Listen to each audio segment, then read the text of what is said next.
Hey guys, it's Dr. McJunkin back with another lesson on probability and statistics. This example lesson is going to be about permutations and combinations. It again goes along with textbook chapter 9.6, which is posted on your Google Classroom. Objectives for today is to use permutations and combinations to solve counting problems. We'll figure out what combinations are today, and we just briefly solved permutations yesterday. And then we're going to kind of distinguish between permutations and combinations in word problems. So here's our next example from the textbook. It tells us that 8 horses are running a race, and I want to know how many different ways can these horses come in first, second, and third place, assuming that there are no ties. For all of these race things, we're going to assume that there are going to be no ties for any of these problems.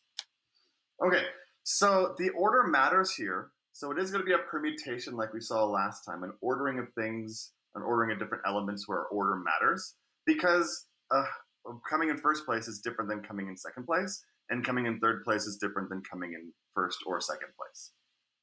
So I have 3 different places that can happen. I've got first place, I've got second place, and I've got third place for these different horses. And I want to go ahead and figure out how many options, again, do I have for each different one. So if there are 8 horses that are running this race, there are 8 possible horses that could get first place. So there are 8 possible horses, but once we choose the horse that gets first place, it can't get second or third place. So for second place, after I've already chosen one of these 8 horses, there's only 7 left for me to put in the second place position. And then similarly for third place, there's only 6 horses left that could go in the third place position.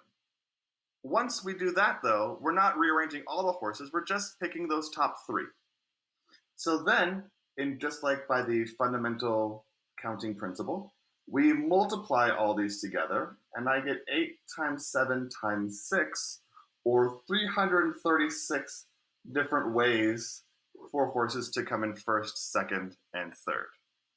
So again, my keynote here is that we're not rearranging all the horses. We're not rearranging all the horses. We're just picking 3. So we're only picking 3 horses, first, second, and third. So those are the pretty obvious.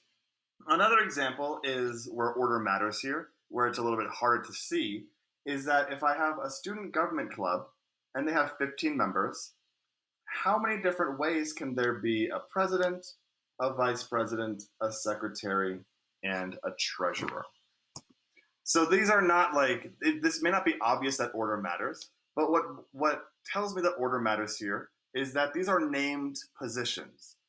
I want to pick someone for the president, I want to pick someone for the vice president, I want to pick someone for the secretary, and I want to pick someone for the treasurer. And again, I don't want 2 people to have the same position. There's enough people in this club that they don't have to double up on positions. So these are all going to be unique people. So for the president, again, there are 15 people that could be president. There are 14 people that could be vice president, because once a person already is president, they can't also be vice president. That gives them too much power. For secretary, there are 13 people. And for treasurer, there are 12.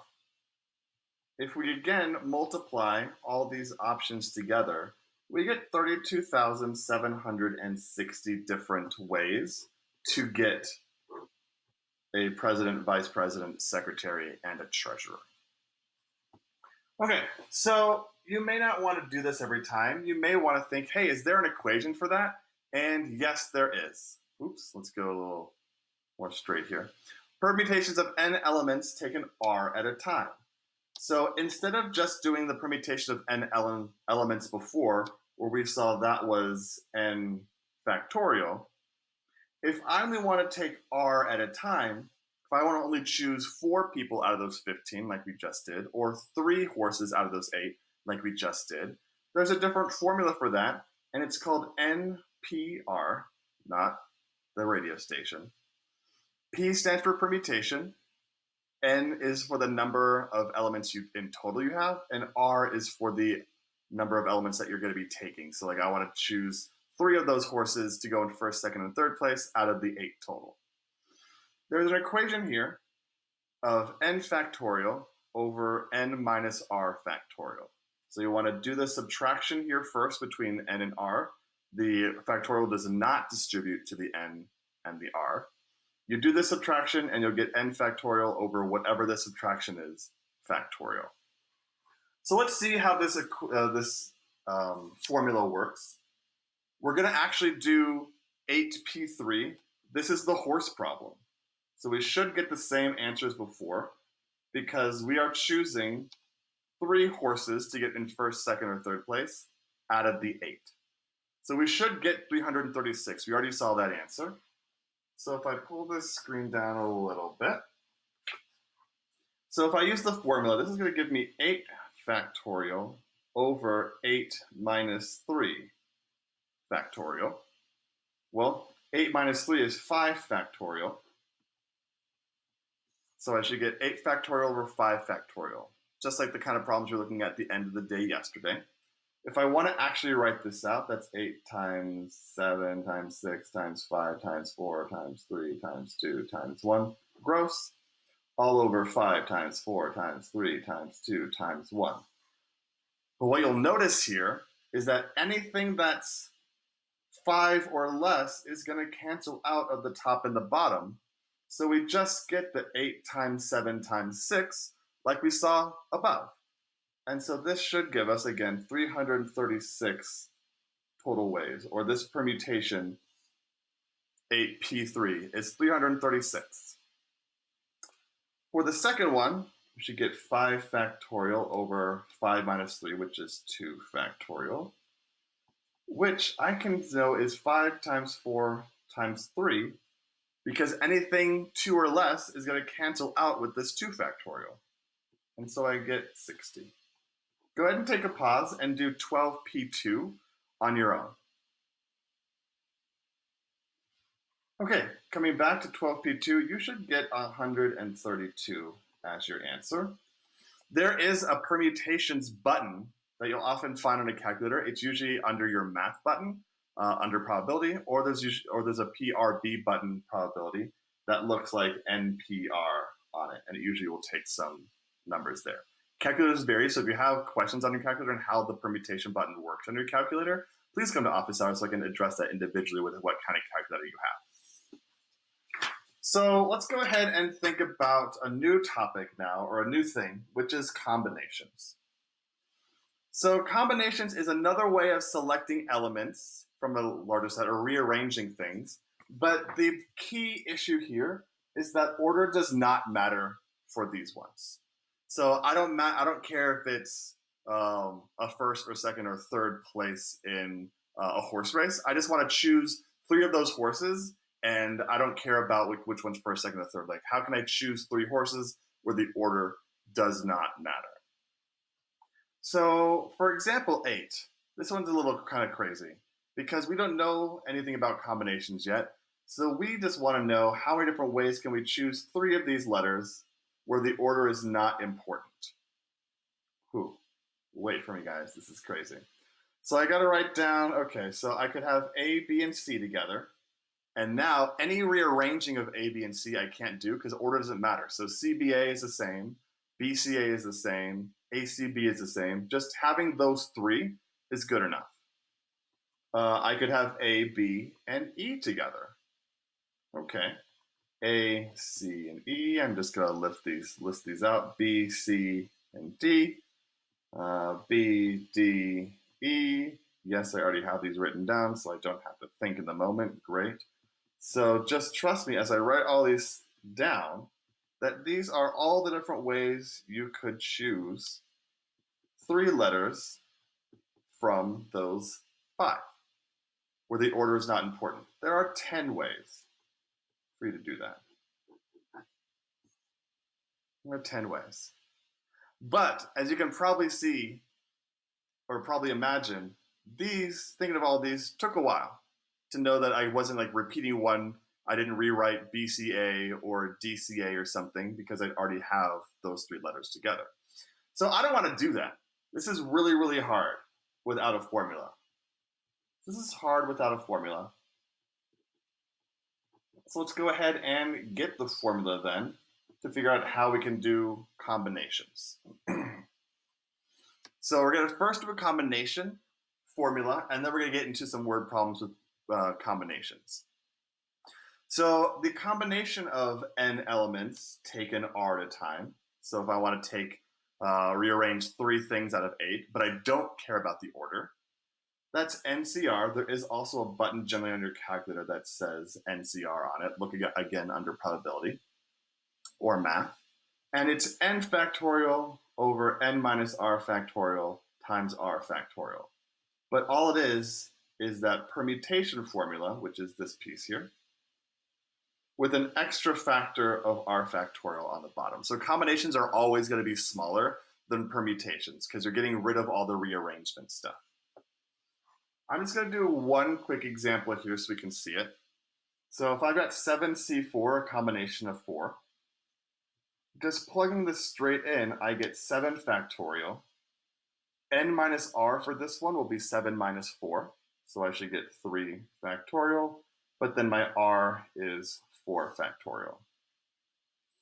If I multiply and cancel all those things out, I should get 35 as my answer. One other quick example where I might show the actual cancellations here is 5 factorial, 5c2, so I got 5 factorial at the top, 5 minus 2 is 3 factorial, and then I take the r as well, 2 factorial. 5 times 4 times 3 times 2 times 1 over 3 times 2 times 1 times 2 times 1. This piece is your 3 factorial. That piece is your 2 factorial. I'm going to cancel out the 3 2 1s, and I get 5 times 4 divided by 2, which should give me 10.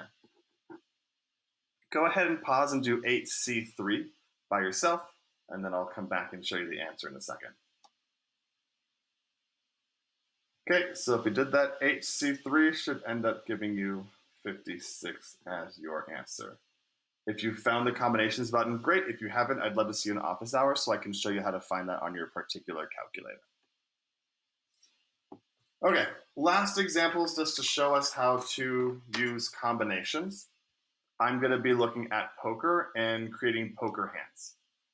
If you're not a poker person, on the example document here, I have all the different kinds of cards and stuff that happen in poker, but we're just going to go ahead and jump into this example here. A standard poker hand consists of 5 cards, dealt from a deck of 52 total cards. And I want to know how many different poker hands are possible. Order is not important.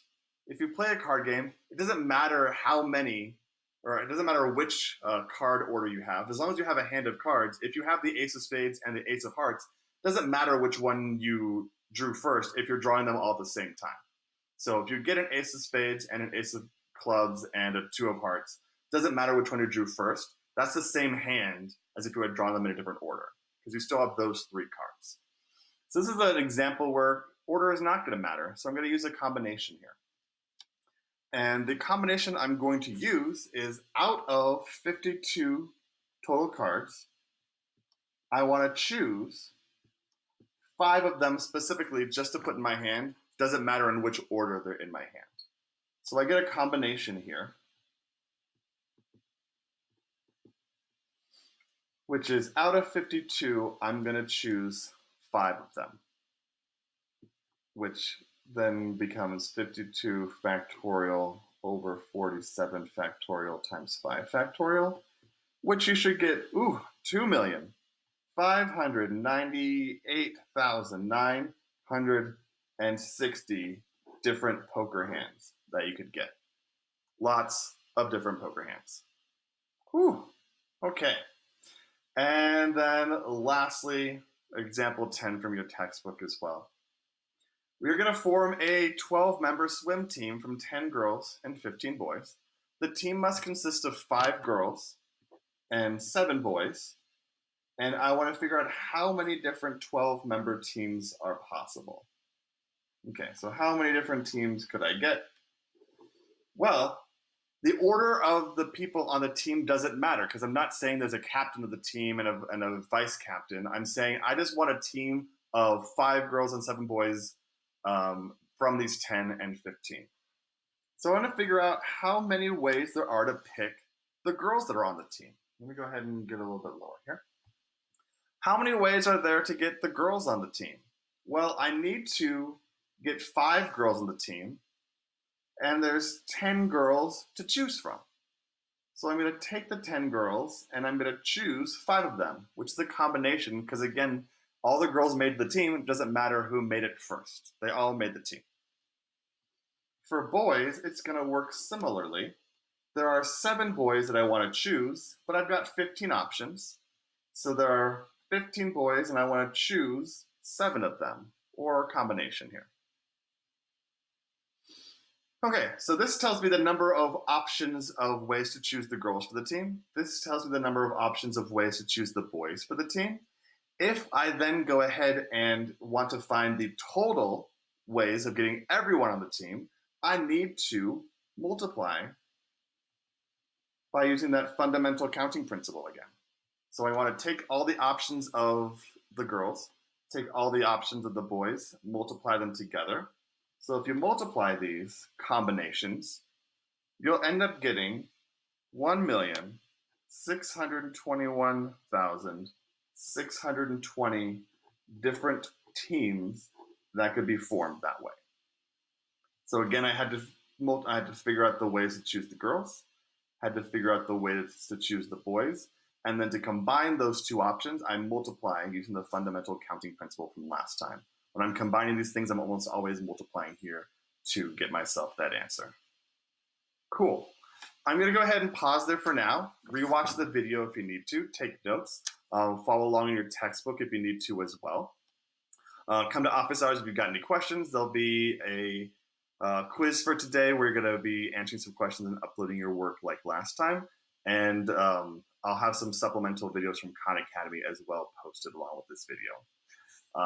If you got any questions, go ahead and pop into office hours later. Hope to see you then. Bye, guys. Have a good one.